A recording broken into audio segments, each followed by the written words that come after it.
As you guys know, using Anki is one of the keys to having success as a language learner. Using Anki properly will help you store bits of information into long-term memory, and it can help you overcome a lot of language learning challenges. But as I've said before, you also want to fight against the temptation to simply download somebody else's Anki deck and avoid creating your own. So today we're going to talk about why. And yeah, there's a specific reason why you don't want to just download decks and let somebody else do all the creating for you. If you want to use Anki the right way. And what I mean by that is if you want to use this and have it actually work and not like go through it and forget everything or start cheating, you have to turn Anki into something very personal, something that is uniquely yours. Let's look at why. As I've mentioned before, this Super Memo blog post from way back in February 1999 is one of the most important articles on the internet about effectively using programs like Anki. The article is technically about how human beings formulate knowledge, but the truth is that these articles go beyond just that and into ways that you can make that knowledge last for the long term. Of course, I've mentioned some of these ideas in the past and will continue to talk about this stuff in the future. Now, the reason why I keep coming back to this is because I see over and over again people who are having a hard time with Anki. And it's not just people who are trying to learn foreign languages who run into these problems. You know, medical students and others who use Anki to memorize whatever it is, they make this mistake over and over again. In fact, if you look at the Anki subreddit for like a few minutes, you'll see this over and over and over again. It's like a broken record. For example, it's common to see ridiculous situations like this where somebody is spending over 3 hours going through their deck in a single day. And then you get these somewhat ridiculous questions about figuring out a way to study cards without actually reading the cards. What does it even mean? In this particular case, the poster seems to be following the rules in terms of generating cards that are easy to understand, but they seem to completely misunderstand how to take complex ideas and turn them into simple cards. It's not hard to find insane examples where people are talking about spending over 10 hours a day just going through Anki flashcards. And the most painful part of all is that it's really not hard to set things up so that you're not spending like 10 hours a day just doing Anki. Ideally, you want to spend less than an hour a day going through your cards. Now that requires you to do two things. First, it requires you to actually study before you make your Anki cards. In other words, you can't use Anki as the replacement for studying, and you can't have Anki be like the chief way that you study. It doesn't work like that. Second, this requires you to make your own Anki cards and to make cards that don't suck. Alright, the first rule here is easy. You can't learn something if you don't understand it first. Or in other words, your spaced repetition software is not going to learn the language for you. And yet, what I mean by this is that you actually do have to go through the textbooks like you're supposed to. Or better yet, take a class, especially if you're at the beginning stage. Anki is not there to replace your textbook or your class or your private tutor. If you're serious about learning a language, you really need to get things like that on your own. Now, Anki works best when you realize that it's there to supplement and solidify your learning, the stuff you're learning already. So you learn like a word or a phrase or a grammatical principle or whatever, and then you take it over to Anki. And then you go through it over and over again using spaced repetition. That's how you get that stuff into the long-term memory. This happens to go along with rule number 2, which is basically the same idea. You need to learn what you're learning first before you can memorize it. You see, the problem with downloading a deck like this Japanese to Chinese deck is that you're not actually spending time learning things. I mean, sure, you could absolutely try to use a deck like this to learn how to pronounce words and eventually learn the grammar of the language. However, relying entirely on a deck that somebody else made to do the study for you instead of doing the studying by yourself is a really, really foolish way to go about this. Now, I'm not telling you guys this because I want to brag or anything like this. No, it's the opposite. I'm telling you guys this stuff because I've done it the wrong way. I've done the download decks thing in the past, right? I've also been guilty of taking like big grammar books, zooming through them, like getting all the sentences mined out and like shoving them into Anki without bothering to learn anything because I had this belief that like it would magically come. This creates tons and tons of problems, right? The big problem I have now is that I have all of these cards and I have to delete a huge amount of them because they suck, but I don't know which one is which. I have to go through them all and I've got way too many of them. You need to learn first, then use Anki to supplement your learning. And you can't expect that all the learning will like magically happen in Anki itself. Now, the interesting thing here is that point number 3, building upon the basics, is almost an exact copy of the first two things that I mentioned. So if you're learning Japanese, you don't want to skip over the most basic sentence structure, this wa des structure, right? If you already know it. In fact, if you feel like you've got a really good grasp on this, that's a really good reason to make Anki cards to solidify and reinforce your learning and not to shy away from it. Now, this is counterintuitive. I know this because it's still counterintuitive for me. Your natural instinct is to see something that you don't understand and just shove it into Anki because you're struggling with it, not because you understand it. But the truth is that you really should spend more time actually learning something that you don't understand and not sticking it into Anki and figuring that you're going to get to it later or that magic will happen or something. So the secret is that you will not have time to really study this concept or word or grammatical thing or whatever when you go through your Anki deck. Why? Because the truth is that you need to go through Anki quickly so you can get to something else. That's the way it's designed. It's designed to be something that takes you 45 minutes and you go through it and you did your practice and so you have everything fresh in your mind and it works sort of in the background. That's how your memory really works. Now that brings me to the most important part of this video, which is the minimum information principle. The minimum information principle is a simple concept. It means that the information you learn has to be simple above all else. In other words, your cards need to be absolutely straightforward, not complex and convoluted. Now, I'm going to give you an example from a random deck I found online. Apologies to whoever made this deck, but your deck sucks. This is an English study deck created for native speakers of Chinese. This is going to show you exactly what you should not do. All right, this is for the word perceive, and you can see it as this grayed out part up here. I'm sorry about the font color. The front size includes this sample sentence. And there's this meaningless information down here, this colon star rating or whatever. Now, there are problems right away, right from the start with the minimum information principle. Can you see what they are? Well, I'll show you. So let's go back and look at that again. You want the front of your card to ask you to do one thing. I presume that the card is asking us to define the word perceive.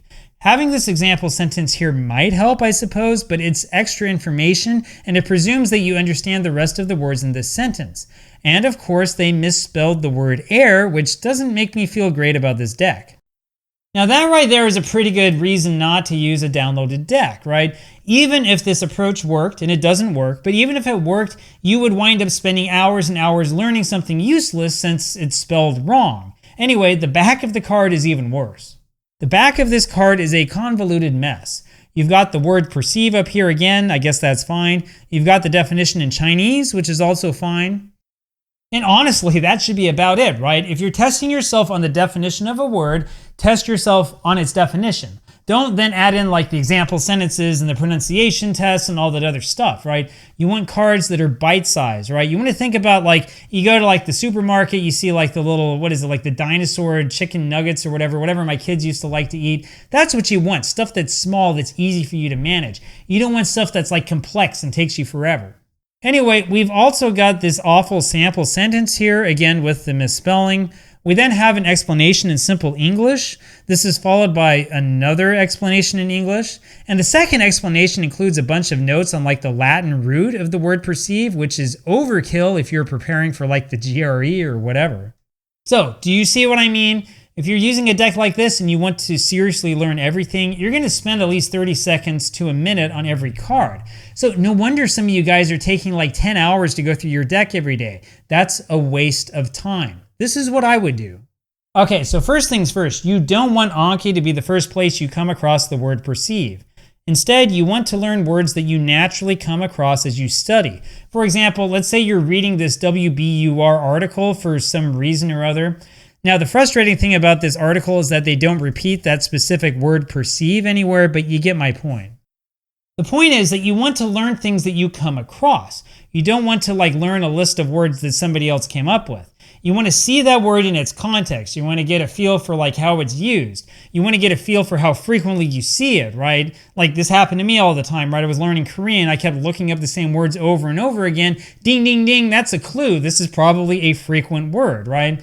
Sure, that means if you're using this approach where you're reading and then learning, you're probably not going to learn a whole bunch of random obscure words, right? But then again, there is no point in learning random and obscure words. Unless you're trying to win like the spelling bee or you're going to pass the GRE or whatever, your focus in language learning really should be on common words that people actually use, not on like trivia.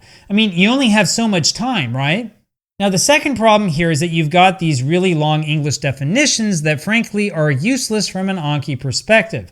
The first one here isn't really an example sentence, it's more like a vague description. The second one gives a few examples, but it's not a great list and it's also kind of vague. And like I said, this Latin root stuff really sucks, it's not helpful. So if you're going to include example phrases and sentences, that's actually great, but they need their own card. Remember, keep the cards bite-sized whenever possible. Remember, we're going for the dinosaur-shaped chicken nuggets here. We're not going for the whole roasted chicken. Remember that your goal is to learn and reinforce a single concept in your mind when you see that card. You don't want to learn about every possible permutation of the word perceive at once. Now, example sentences are fine, though this example sentence totally sucks. It's also taken like completely out of context, so we don't know what this refers to, and it's really abstract in general. And this dictionary difficulty rating is irrelevant and honestly should be taken away. So do you see what I'm talking about here? You want these cards to be as simple as possible. Think in the most possible basic terms. What am I trying to accomplish with this note, right? Then create like the note or the card that lets you accomplish it. Don't fool around with the styling and the fonts and the colors and all that junk. Keep it simple, right? You want to be effective. You don't want to go be an artist. You want to go be an artist. Why are you using Anki? You need to go out and create art. Anyway, the cards include all of these unnecessary and complex additional elements. I don't need to go into them. Like, I guess the English here is like nice and abstract or whatever, which works if you're going to be like a professor or something. But seriously, if your goal is to like talk with a native speaker like me, cards like this will do you no good at all. Anyway, that's what I mean by keep it simple. Now, the next point here is similar. You need to use the repetition of items to your advantage. This particular example refers to instances in which you're trying to memorize bits of knowledge that are complex and wordy. So, for example, it is useless to try to memorize this complex answer to this vague question about the characteristics of the Dead Sea. Instead, you could break that ugly thing up into 9 different questions, each of which are specific and have only a single answer. However, when you're learning like a foreign language, redundancy can really be your friend. So there are 4 different parts to language learning. You got to learn how to speak, right? And you have to learn how to listen and understand, right? If you know how to speak, but you can't understand what people tell you, like, bro, what are you doing, right? If you can hear what they say and you can't speak back, you don't know the language, right? You need to learn how to read. That's number 3. And number 4 is you also need to learn how to write, though a lot of us try to skip that part. The cool thing, though, is that it's really easy to set up Anki so that you will automatically be prompted to do all 4 of those tasks with every single new word that you learn. Okay, so let's say I'm trying to learn this Chinese idiom, 反唇相讥, which means to talk back instead of like listening to someone giving you advice. Now, my Chinese word notes include 8 different cards for each note, which you can think of as 8 different kinds of flashcards created from each entry. All right, basically, the way that this works is that your notes are just like strings of data in your database, right? Think of it as like an SQL database, or if you're an idiot like me, think of it as like an Excel sheet, right? You got like all of the stuff on one line, right? Anki is the thing that holds all that together. And these cards are the way that that information is like shown to you. So you can think of it as having, I don't have a good example here, but like a big notebook, right? Where you have all your language, like words and stuff written in it. But instead of like looking through it, like I saw people do in college and covering stuff up with your hands, Anki does that work for you through cards. And in fact, I will show you. There's this reading card where I'm supposed to read the word aloud. There is a meaning card where I'm tested on the meaning of the idiom. There's a listening card where I listen to the idiom and have to say what it means. And I've got 2 ways to practice writing. The first is dictation, where I type out the idiom and choose the right characters. The other one is handwriting, where I have to write the characters by hand after being prompted with both the pinyin and the sound. So you see what I mean? Because I have it set up this way, that gives me 5 different approaches to learning the exact same word. And the cool part is that each of these individual cards has its own difficulty setting. I'm talking about within Anki itself. So in other words, let's say I'm going through it. Like I hear this thing and I don't understand what it means when I hear it spoken. And then I gotta mark it as like wrong and go through it again and practice, right? But that doesn't change the fact that when I see the word, I know its meaning as soon as I see the characters, right? So like the reading part ends up being more advanced. I see it less often. Listening part, I got to go practice it again and again. Right? The cards are independent in that sense, though Anki will also make sure that the related cards from the same note will come up in consecutive days if you set it up that way, right? So if I learn like an idiom, I'm going to then like the first day I'll read it, the second day I'll listen to it, right? So it keeps it so that it keeps coming back in consecutive days, and it's not like you listen to one like today and the next one like in 3 years, right? Honestly, it's a genius system. I've also got 3 more cards set up. So this one's to have me write in simplified Chinese by hand. There's one where I have to read the characters in simplified Chinese. And there's one where I have to type out the characters, again in simplified Chinese. And this is all part of the exact same note. That is the key. This means I can get 8 different cards from a single vocabulary note, assuming that like there's a difference between the traditional and simplified Chinese writing. That's really powerful in terms of repetition because this reinforces everything in my mind over and over again. And then you can add in things like sample sentences as their own cards, and I'll show you a trick to doing that. All right, so if you Google 繁春相机, you'll get a bunch of dictionary entries that may or may not be, useful. Instead of hunting through these for something that sounds like it's from a native speaker, you can actually use something like DeepSeek to do that for you. And so you can come up with a prompt that's something like this. Basically get the stupid bot to Google for you and find you the stuff you actually want and not a bunch of trash. I know, this is using AI, but it is a pretty nice trick, especially if you have some good luck. And that's really the key here, right? You want to keep these sentences as authentic as you possibly can, but you also need to have sentences that are easy to understand. Anyway, DeepSeek will do a bunch of searching and will try to find out what it is that you're looking for.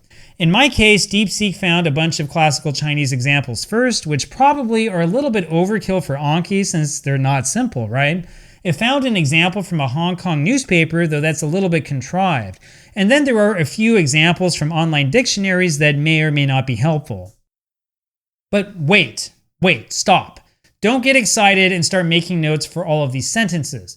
Trust me, I've done that before. And the problem is that you'll wind up with sentences where there are multiple things you don't understand, which slows you down and which will frustrate you in the end. You'll either like keep marking it as wrong, or you'll like just skip through it and pretend that it's not there. None of that is helpful for your learning.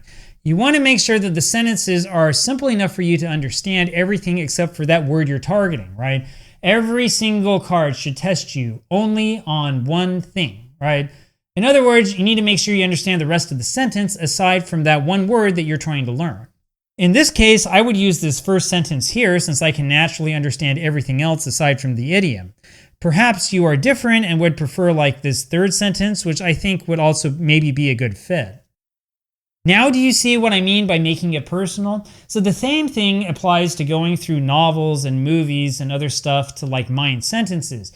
You need to make sure that things are simple and are easy for you to work with, right? If you come across the sentence when you're watching like Sailor Moon like I do, right? And you're like, oh man, there's like 5 things in the sentence I don't understand. Well, don't use that sentence, right? Go find the 5 things, put the words in Anki, and go talk to like DeepSeek or whatever and be like, hey, give me an authentic sentence that uses this or uses that so you can actually learn that word. Then next time you watch the episode, you're like, oh, I remember what that means.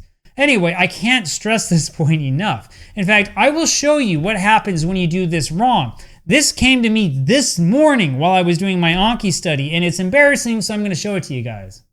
This is a very long Swedish sentence card that I created quite some time ago, and it is an absolute nightmare. This comes from this old August Strindberg novel that I was trying to read a couple years ago. I was so proud of myself since I found a good audiobook to go along with it, but I did not understand the simplification principle. I mean, we can always listen to the sentence spoken by a native speaker, but this is far too long to be of any use in Anki.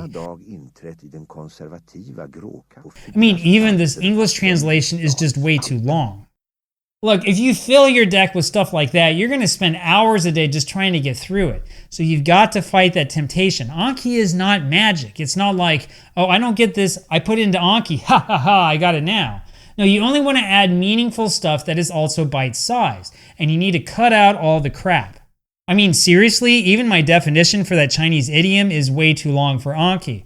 This simplified version is much better and is straight and to the point.